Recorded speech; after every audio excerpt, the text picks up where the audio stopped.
journey with us through astrology's energetic cycles and get ready to understand your path in the cosmic roots of the stars.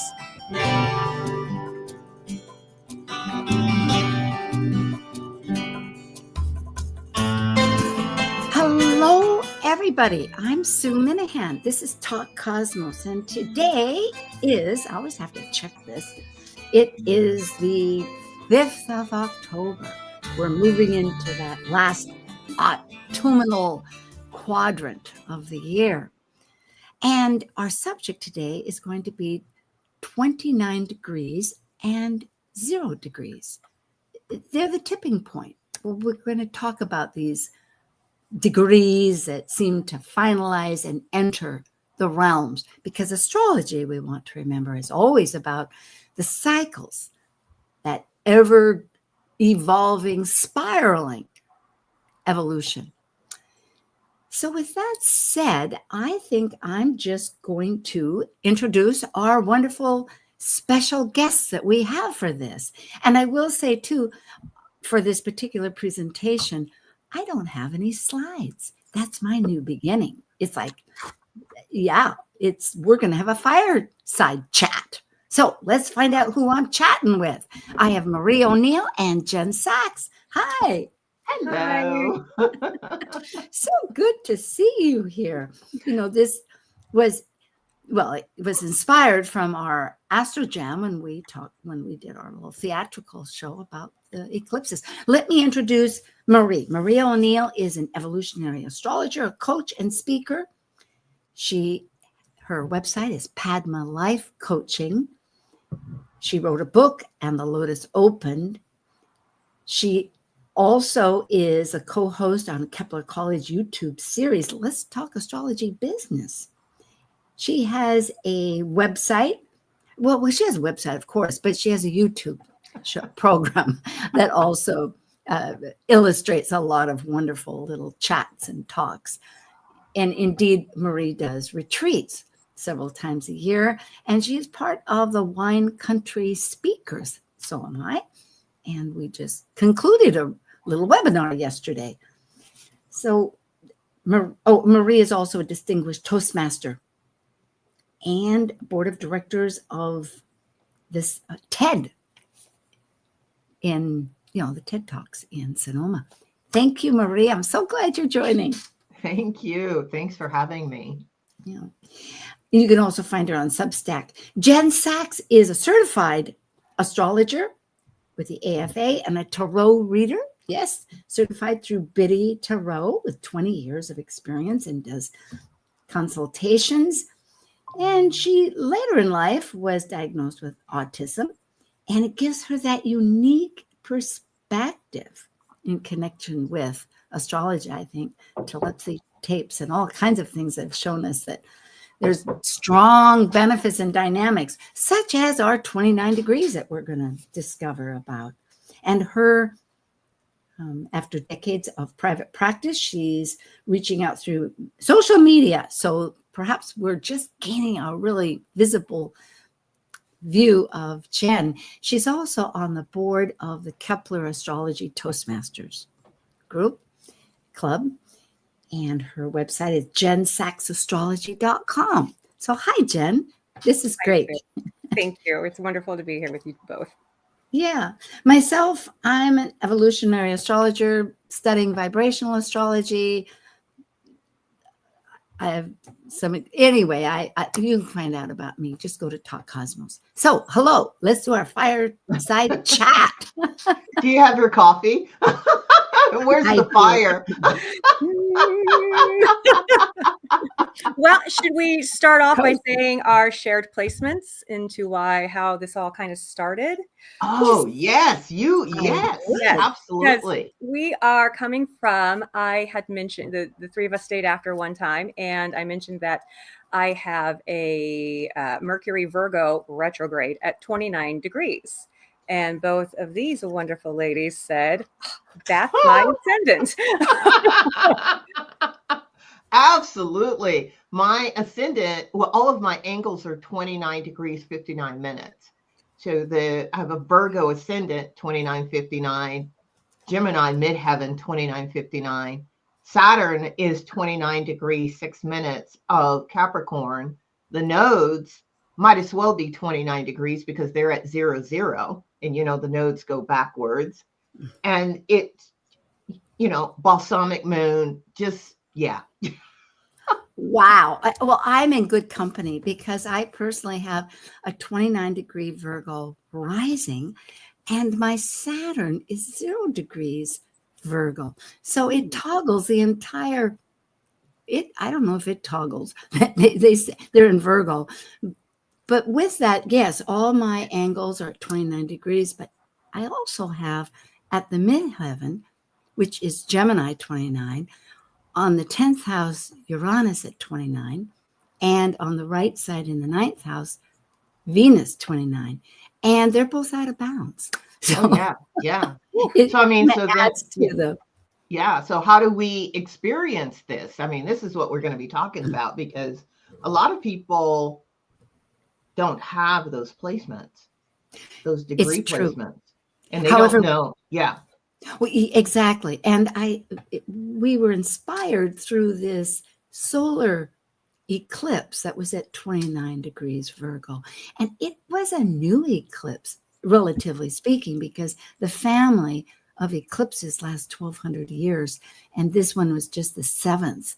And it, therefore, nobody really, not many people saw it. It was starting down at the South Pole, involving the oceans mostly. But we're experiencing the eclipse. I think that's my. Yeah. It's just that so many people don't know how to even interpret. And ourselves, as I was reading, trying to catch up with the reality of, okay, what do other people really think about this? If it's 29 degrees, the idea is you have karma involved. There's a baggage, whether you've brought it into life, but the fact being that you have all this potential of mastery, and life can test you to find out if you have that mastery. And one idea is that sometimes we run away from that. I don't know that you can run away with 29 degrees, because I don't know. I think about it for myself as being on a cross, It's a crisis point. Is that what you find, Jen? I was thinking of this a lot this morning, and a 29-degree kind of feels to me like I'm all packed up, I'm ready to go, and I'm in my taxi going to the airport, and then I realized, oh no, I didn't get a taxi. I ordered an Uber. Where am I going? So it's like I'm on my way. We are getting somewhere, but that is also the experience with 29 degree. It's like it is at the very end of the zodiac understanding. So it's like, okay, there's this opportunity to use the resources that are available. Mm-hmm. And at 29 degrees, even though things feel hurried or rushed or like, oh no, I'm over here whenever I thought I was over there, it's just an opportunity to really use the wit and use the moment and what is available within the process and just right in front of us. Oh, yeah. Yeah. To me, that really shows that you've mastered that particular sign or that energy for that sign. And to me, it's like the postdoctorate degree that you're getting, because at 20, I believe in past lives. And I believe that when we have a 29 degree anything, we've spent many lifetimes working on those lessons, those energies. And now it's okay, it's time to graduate, but you've got to prove to yourself that you have mastered this. And you will. Yeah. Yes. And depending on the sign, of course, we're all talking about Virgo here. It's a mutable sign. And one of the things it does, just by its nature, is discerning. So it's looking at the whole buffet that's been delivered to it. And so it's easy to look, as you were mentioning, Jen, looking at this or looking at that, kind of contemplating and discerning. And I think that's also what I read about it, because there are factors that I feel very strongly in my life that I realize, oh, well, I guess that's the beauty of astrology. It shows you you come by it rightfully, honestly, as my mother would say, because it's just part of the nature of it that one can vacillate and in making those decisions, because there are many factors like the mastery that involved. Yeah. So then should we talk about the, whether it's a mutable, fixed, or cardinal? Should we talk about that and what that energy is? Because people may not know. Well, I love your question, and I really felt trusting that inviting both of you and engaging together, we would work in this dialogue, this stoking the fire of our thoughts, because I started to contemplate, okay, not all signs are so critically feeling anxiety because they're going into the next sign. And then also it might depend on the houses. It did occur to me that certain ones feel more of this anxiety. But I think what you're saying is prior to that, because as we know, astrology has its cardinal energy that just moves ahead,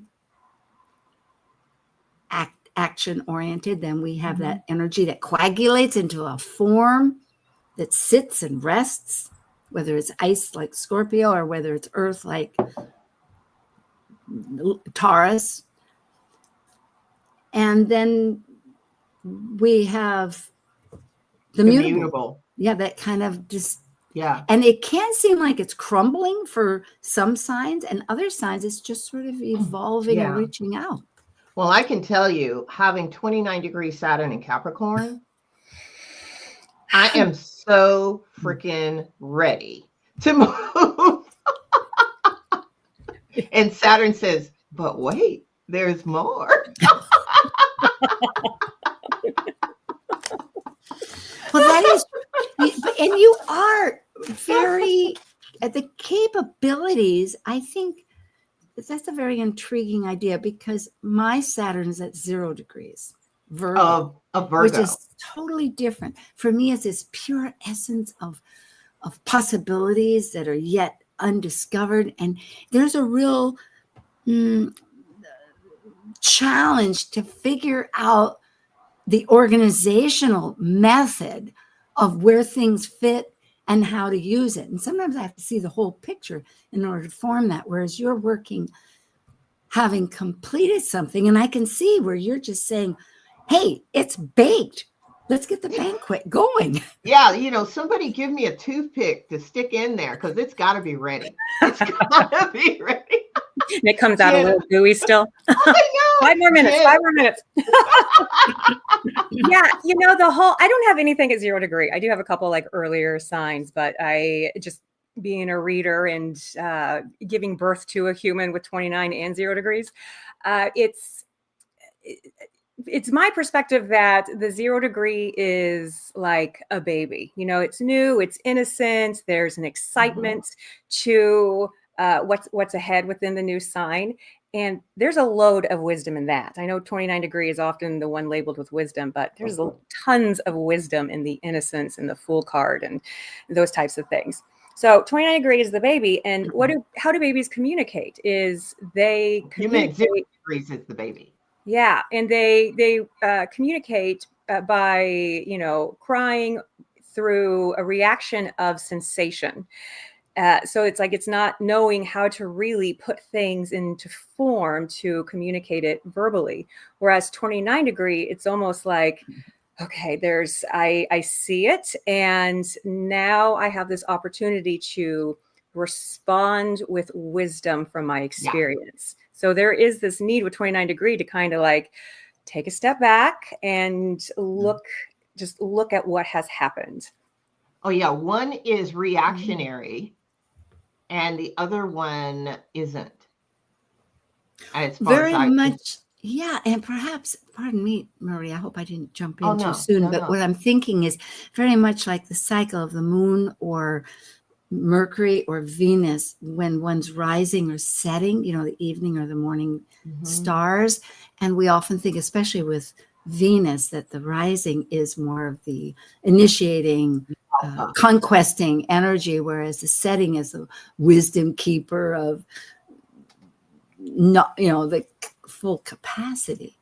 So Yeah, but they're both, I mean, they're both quite powerful. I know people who have that 0 degrees. A dear friend of mine has 0 degrees of the next sign over from me. So instead of having Saturn in Capricorn, it's Saturn in Aquarius, or Saturn in Pisces, actually, at 0 degrees. Or and it's like, well, that's also critical because what her explanation is, she's like, she doesn't get off the cross either. Karmic retribution for anything that she does is instant. Yes, I think there is no, and it's the same with me, but it's different in that I pay attention to my intention behind everything I say and do.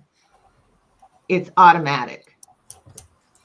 Yeah, the self-awareness is, it can be debilitating in these later degrees, especially 29 degrees.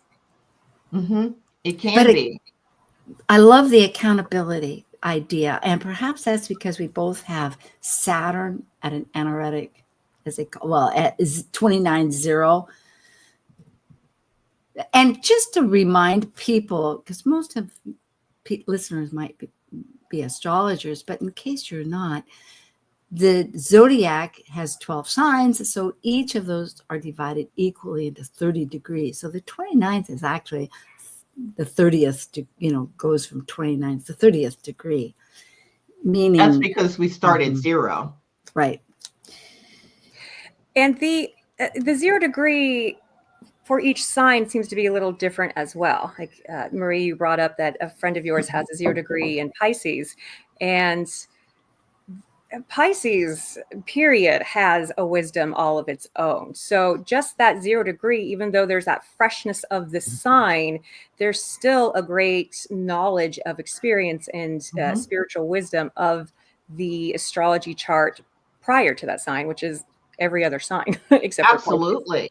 Absolutely. I mean, I heard, I don't know where I heard this, but somebody said that we spend, I think it was an esoteric philosophy, we spend so many lifetimes in a particular sign before we move on. Oh, yes.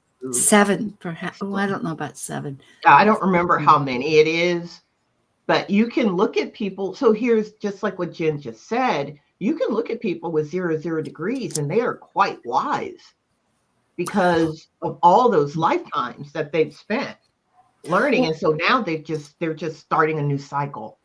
0 in numerology is the completion. It's the wholeness.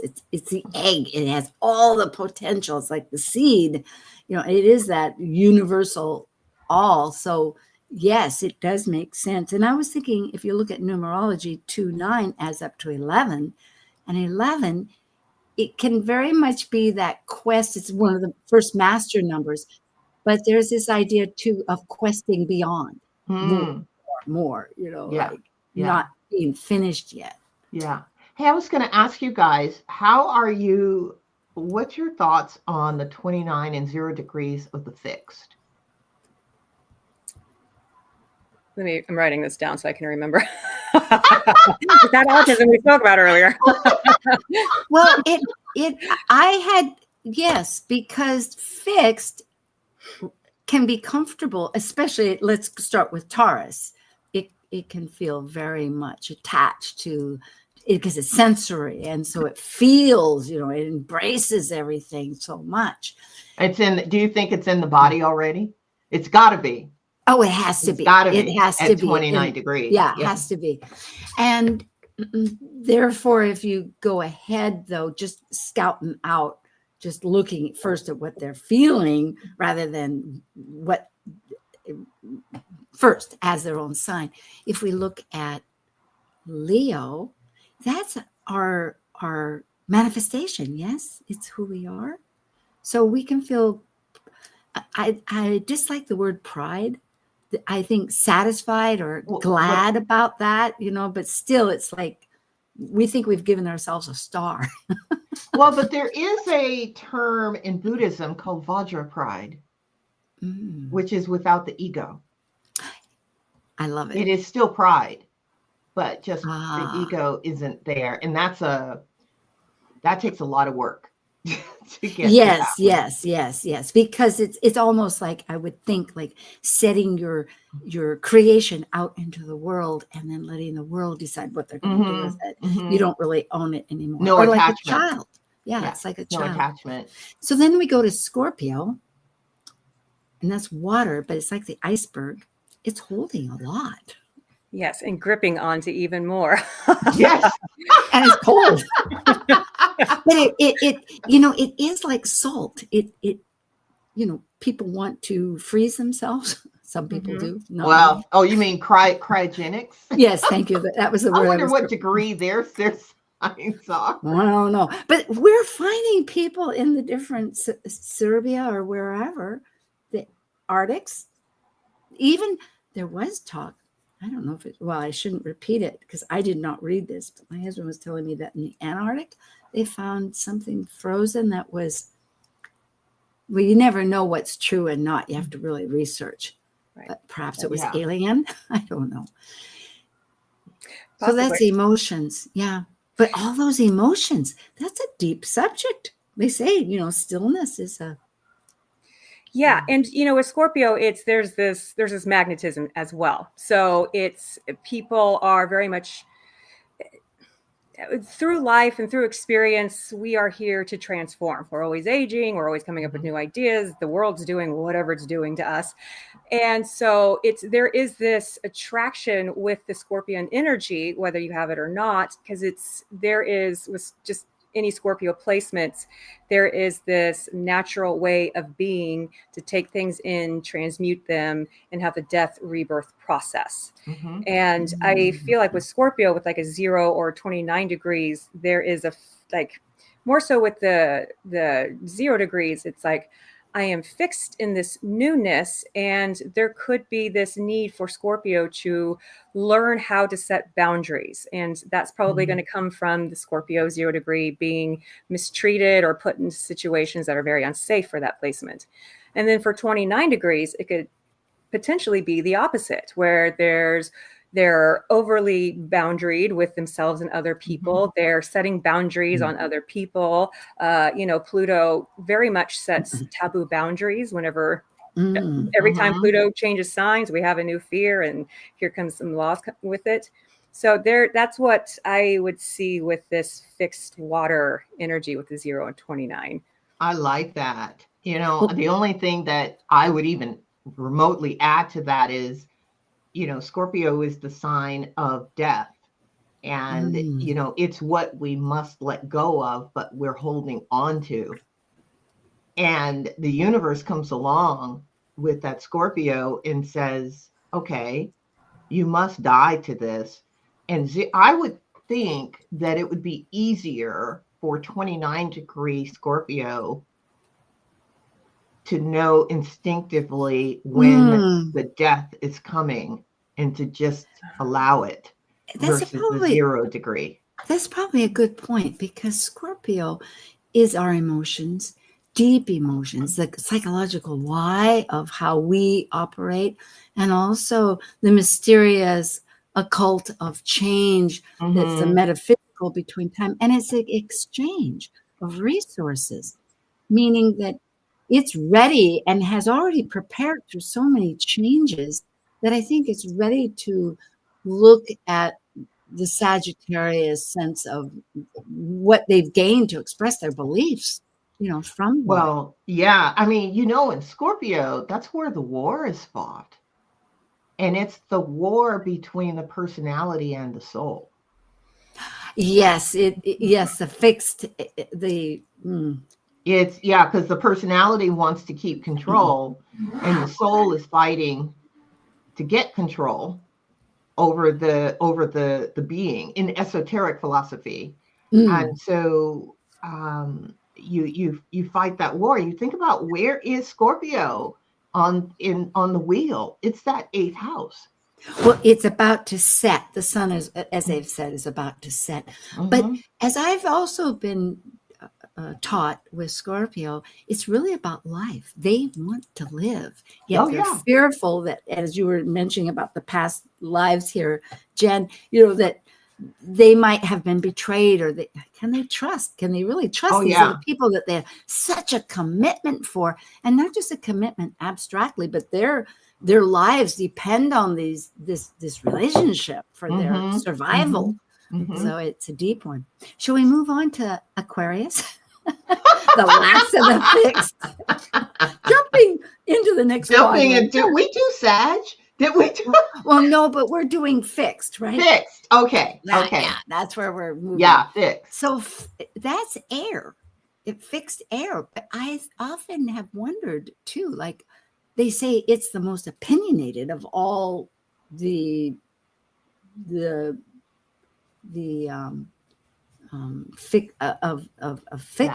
fixity. And I think maybe because it is the mental, if it's not involving the water, emotion, or the heart of compassion, it's just strictly thinking, kind of in a logical, sequential, however way, as genius as it might be.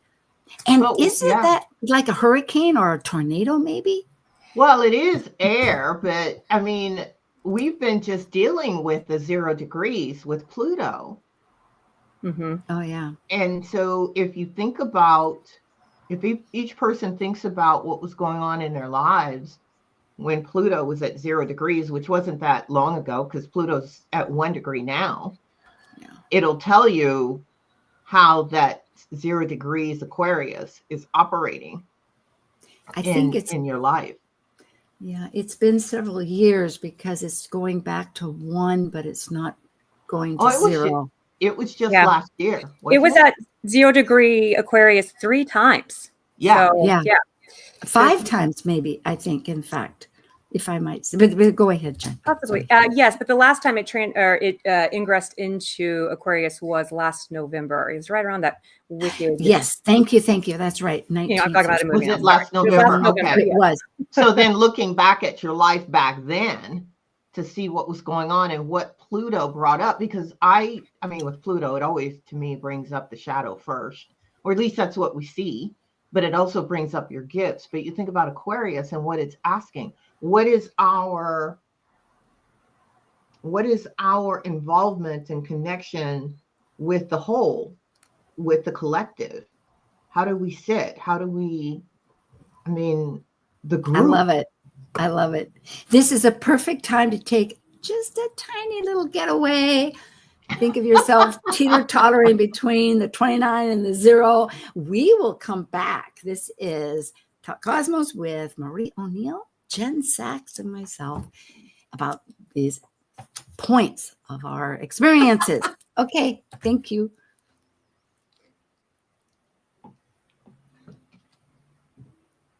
This edition of Talk Cosmos, let's take a look at this cycle's archetype. We are currently in the Yang period of Libra, ruled dually by Venus. By leaving the lower hemisphere of the self, the energy of Libra enters the arena where the completed self meets the other than self to form a relationship based on partnership. As a cardinal air sign on the descendant angle, represented by the equinox of equal light, Libra's energy learns through comparison and relationships, with the intention to integrate duality and polarities. Talk Cosmos brings insightful conversations to awaken consciousness for the soul growth with hour-long programs.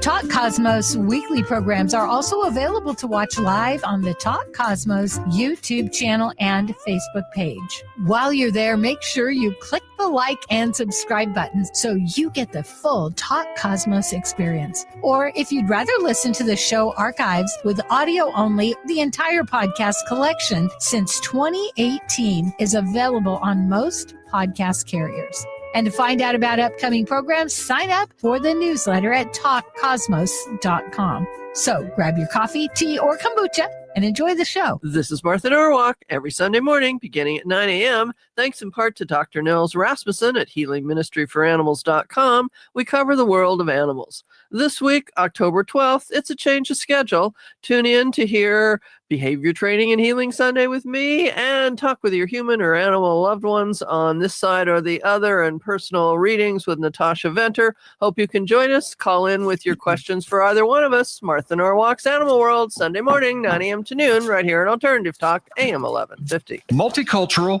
multidimensional even. Alternative Talk 1150. Hi, we're back again, and we're talking about the 29 degrees, the last one of the zodiac, whatever sign it's in, although it was inspired by this solar eclipse that we just experienced in Virgo back on the 21st of September, and then 0 degrees. The outer planets are doing this. There's a talent trine. That's where there's a trine between two planets and something is sextile between that. And what sextile is this, as you mentioned, Marie, just as we all know, Jen and I, that Saturn and Neptune are toggling. This is between the last sign of Pisces and the first sign of Aries. And they're going to enter next year on the 20th of February, enter a new seed of starts. So we're at that point of gestations. Yeah, experience. at the world point too. And so you think about the world point and being 0 degrees. I know. It's like so many wheels have to be turning to get ready. Yes. Mm-hmm. I can see both your little minds going. And just back at the talent trine. This is where I wish I almost had a slide. But those involve the ones that we're experiencing, all of them. They happen to be, that are between 0 and 29. They happen to be Saturn, Uranus, Neptune, and Pluto. How incredible. Yeah. So Jen, what do you think this is about? We are the new humanity, and if I think about whenever Pluto was in those last degrees of Capricorn and the lockdown happened and all the things happened, and that was a period of time where I declared the entire world has PTSD, and I've lived with a lot of California. So good point. But it's and while that was happening, and so let me kind of get so Pluto in Capricorn and then into Aquarius, and there was like this back and forthness. Pluto went into Aquarius 3 times, and every time there was this back and forth between Capricorn and Aquarius. And something I failed to mention is both Capricorn and Aquarius are the 2 zodiac signs that are ruled by Saturn. And what does Saturn rule but time? Capricorn is the time of what we know and what has been. So things that are traditional, things that are just put into place already, rules and systems and regulations. It doesn't matter, that whole tradition thing. It doesn't matter with Capricorn. You show up to Nana's every holiday. I don't care if there's ice on the road. You go to Nana's. That's what you do. Yeah, and those potatoes are overdone too. Seriously. Never mind. And I don't like the gravy. Seriously. Yeah. And then where Aquarius rules time, it's forward. So it's like, where can we go? Where are we going? It breaks the system. Yeah, breaks the routine. Mm-hmm. And then going back to having Pluto, the planet of transformation and change, it's, in Capricorn, during the pandemic, it didn't just change like what we know. Our family dynamics around the globe changed. People were going no contact with their family for the first time, having new boundaries, shared resources, things that Pluto does. And then now we're in this Aquarius. So, but while this back and forth was happening with Pluto, Saturn itself was in Pisces, which is the last zodiac of the sign, as I was saying earlier. And Pisces is an expression of nostalgia, where we have been, knowing everything. And there is just this element with Pluto transitioning, and now we're into Aquarius and we're stayed here. But there's just this element of we are the new humanity. And Mhm. we had to destroy what we have known to become what we know we can be. Mhm. And that is something about Aquarius. Don't tell my father this, but Aquarius is the most intelligent sign. Like, it is the water bearer for a reason. It takes that intuition from Neptune, the higher Mhm. mind, and it pours it down onto Mercury so that Mercury can bring things into Yep. fruition. Aquarius just has a bunch of ideas and somehow gets there. I love that sign. But yeah, I think I answered your question. Maybe I went off on a tangent. No, That's no, kind of no. how I I see. I love that because I totally agree. And we see that happening in our world too. I mean, we see it on the macro cosmic scale, but it's happening in our lives because we have Pluto Mm. somewhere in our chart. Mhm. But I mean, and Saturn, and Mhm. we have them. And so this is happening to us on the micro scale, and we may feel it. I can't imagine we wouldn't feel it, Yeah. but it's happening in our lives. And the thing is, unfortunately, our fear causes us to want to hold on to what is already dead. if I might suggest, yes, that it really gets down to whether a person, the known and the unknown, what's familiar, that allows, we were just asking about all these fixed signs that give us that familiarity and that Mhm. safety and whatnot. And it gets down into trust of the universe too. Are the changes, because changes can be very challenging.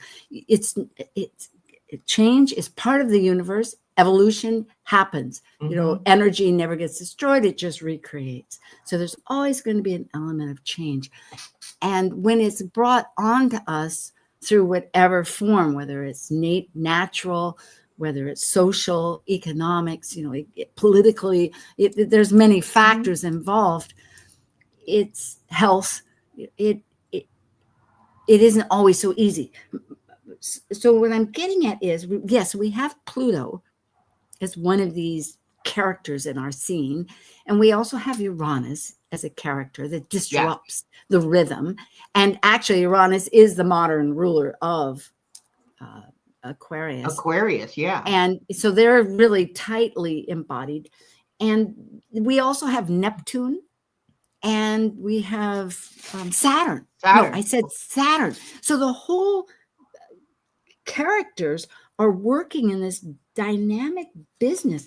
If we look, I didn't look at the nation, well, the world, but nationally speaking, for this country of the United States, where we're all speaking and the dynamics of, in a sense, like a filter over our own charts. These planets are also being activated because in the solar return For which this is year? for this year, yeah, July 4th, 2025. It happened to be that, and whatever the transits are is what the solar return is. But Uranus was at 29 degrees Taurus, and Venus was right next to it at 0 degrees Gemini. So it seems like we were ready to change what we're fixed with as far as our resources and renew them through some idea of new values, Yeah. which isn't that, in a sense, the new humanity a little Yeah. bit? Yeah. Well, and when you think about Venus at 0 degrees, whoo, man, she loves experience. And in Gemini, I mean, it's variety all the way. And it's trying new things.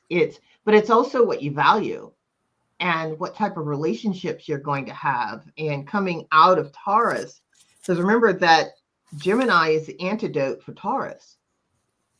And so I did not look at the Saturn at our solar return this year for the country. I did just before this show. I was curious, so that I thought, yeah, which is it's quite fascinating. But I find it also interesting that we're dealing with 29 degrees and 0 degrees with, say, coming out of water and earth, going into fire and air. So, so the new degrees, the 0 degrees, are really going to be fire and air. So when we look at that, just fire and air. Mm-hmm. Mm-hmm. We're going from receptive to giving. It's like I will receive energy to I'm going to put energy out there. Mm-hmm. It's going to be interesting. Yeah, it is going to be interesting to see what we experience as the world. And we just had, not really to get political, we just had the UN meet, and that represents really the world. It does, on a social. Yeah. And also, I do believe we are realizing that we are connected to the rest of the world, and everything we do affects your neighbor in another country, regardless of what country you're in. This could be where we're moving. All of us, I was strongly thinking about this last night because I'm part of other study groups, and some of them are very international. And I found myself with a bunch of people that lived in Europe or Australia, all over the place. And so my voice was only mine, and they're experiencing dynamics and migration issues too, between cultures. But it started me to think that really, what's the purpose I don't know about purpose, like, oh, it's morally right or wrong, but what's the direction that things are going? And it is this unity.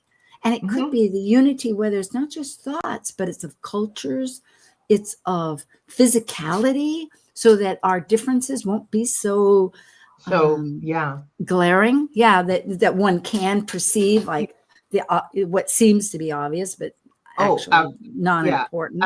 Absolutely. Like, that's why I think that I think Jane Goodall's soul timed her death at the right moment.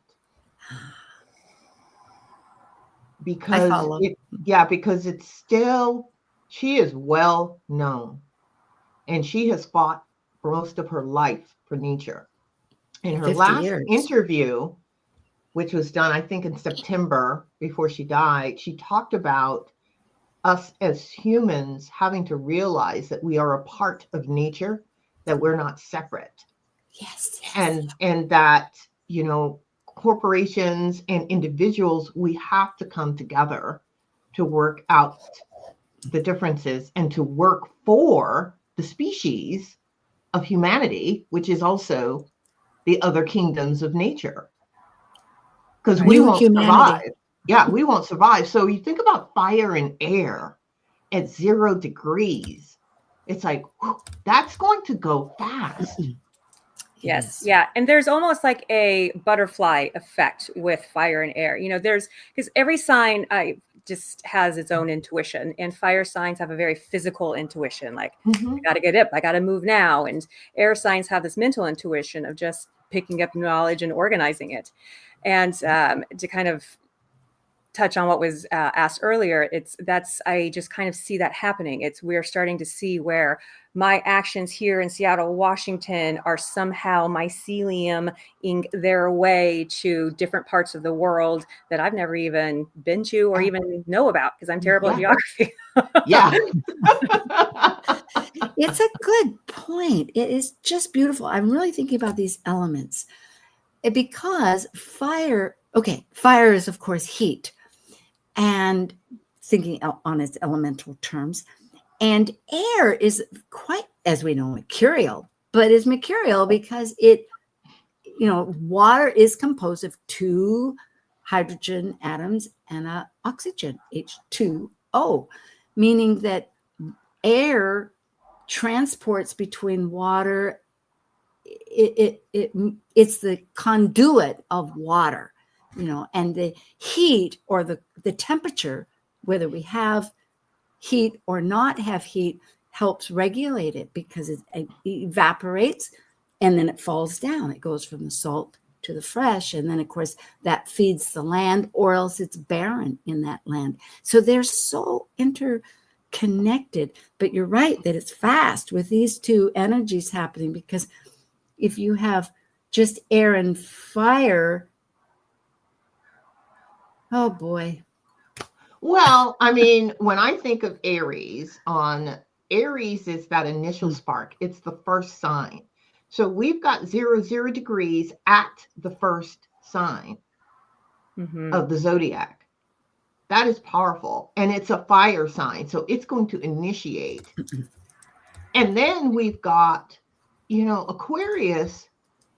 When I first started studying astrology, I thought the glyph for Aquarius was water. Oh yeah. Or because of, the waves, the waves or whatever. And then I went to, it can't be water. That's got to be air. But actually it's electrical. It's just, waves. It's just electric. It's like this current. Frequency. Back to the future. Yeah. That's a good point. Frequency, waves. It again and again, whether it's quantum physics, whether it's vibrational astrology or But then you think about Gemini, and Gemini on the evolved level, it is about right human relationships, because Gemini is really, it's the connector. It's the communicator. But what is right communication? And at 0 degrees, we're wrestling with this. And then you look at all the 29 degrees that we have come out of. We are finishing a cycle and moving into another one. It's humongous.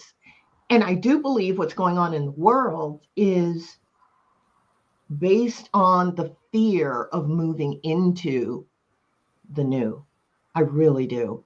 And, people wanting to hold on to what was for thousands of years. Because when was the last time we had this conjunction with Saturn and Neptune at 0 degrees Aries? I mean, we're talking hundreds. I'm not. Yes, especially in Aries. It's not just in conjunction. Right. It's in Aries. I think it goes back to BC. Exactly. And I think that's the cycle that is ending. Mm-hmm. You know what's interesting? So every time there's a Saturn Neptune conjunction. Thank you.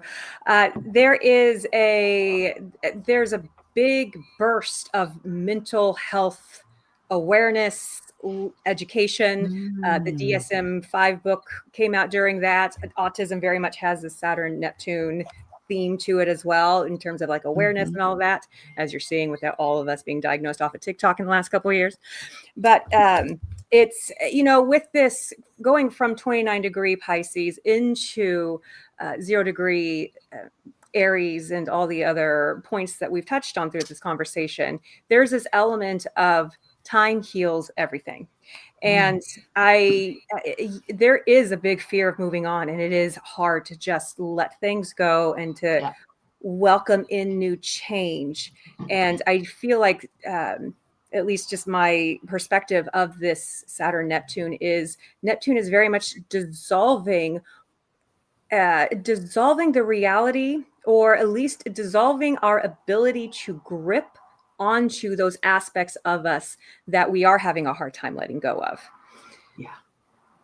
Faith comes into this. And I don't mean faith like, there's this omnipresent being that people have transplanted. Come on. He's a white dude with a beard. Well, for some, yes.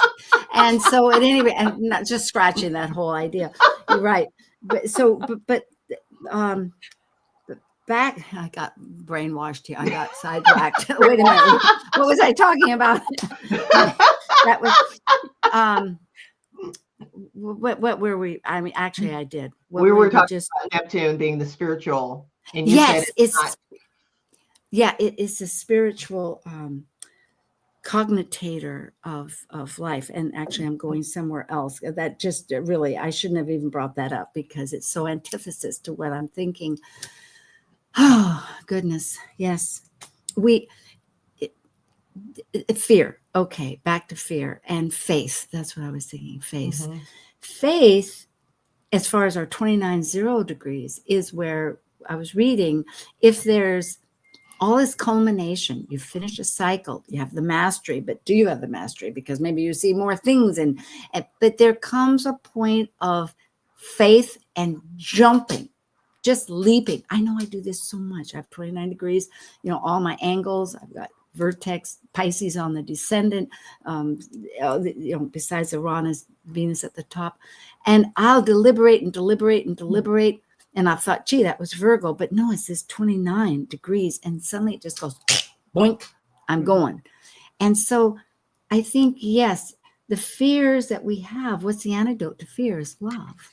But love means trust, and trust takes experience. You've else got to cultivate it. And meaning that we have many purposes here among ourselves. If we can help generate whatever it is, any kind of connection, because if you know something, it's like flying.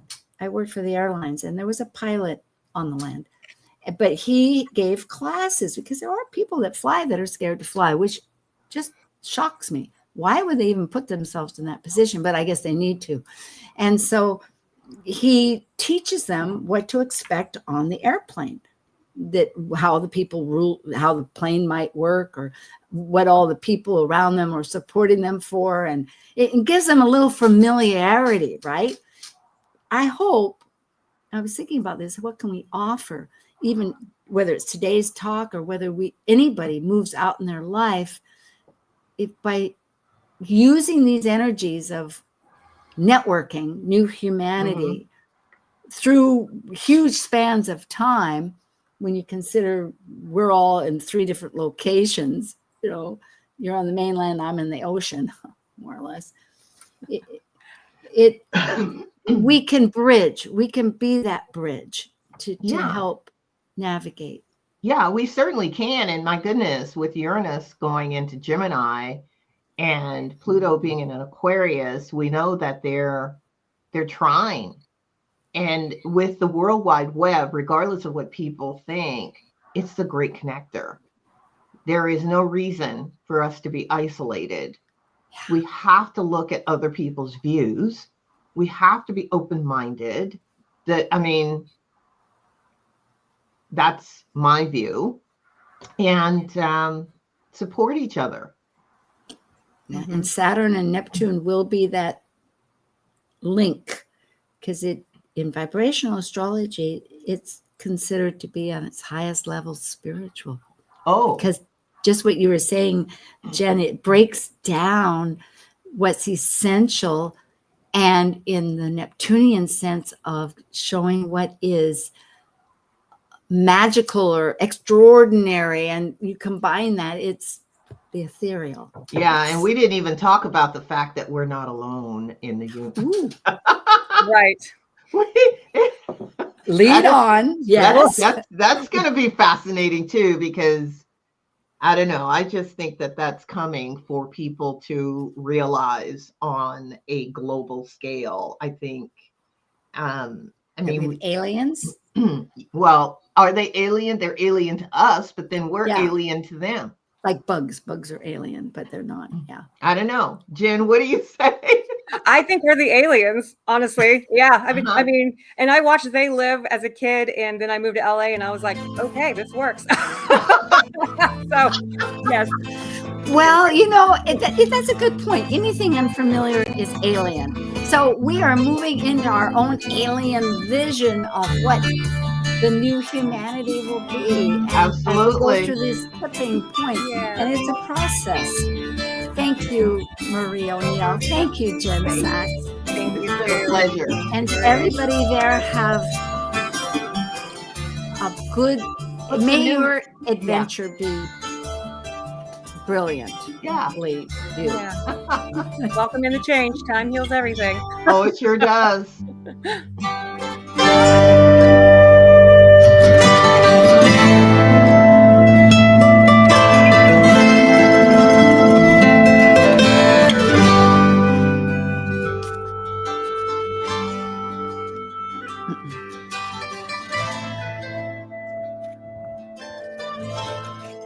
Thank you for joining an insightful conversation on Talk Cosmos, the show where Sue Rose Minahan and her panel of guests awaken consciousness by connecting soul growth patterns with astrology's energetic cycles. Be sure to tune in next week, same time, same place, to continue your journey through the roots of the cosmic pathway. The views expressed on this program are those of the hosts, guests, and callers and are not